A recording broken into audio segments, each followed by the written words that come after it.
Partiamo subito dall'impasto. Verso le uova in una ciotola, aggiungo un bel pizzico di sale, aziono le fruste e aggiungo lo zucchero un po' per volta. E monto per una decina di minuti. Eccolo pronto. A questo punto posso setacciare le polveri: farina, cacao e il lievito per dolci.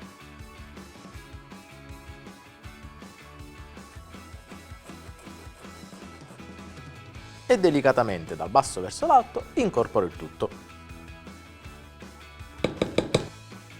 Prelevo un paio di cucchiaiate del nostro impasto perché le utilizzerò tra pochissimo.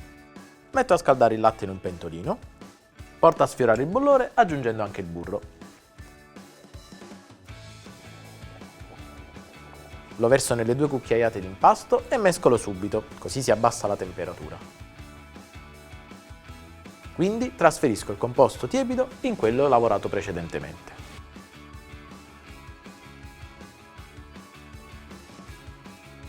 E mo' trasferisco il composto nella tortiera imburrata. La torta cuoce in forno caldo a 180 gradi, in modalità statica, sul ripiano più basso per 25 minuti, dopodiché trasferiscila sul ripiano medio e continua la cottura per 15.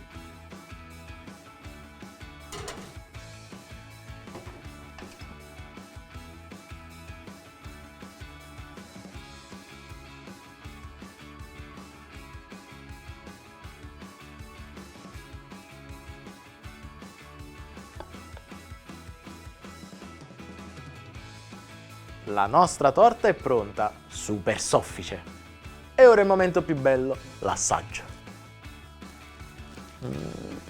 Come è morbida.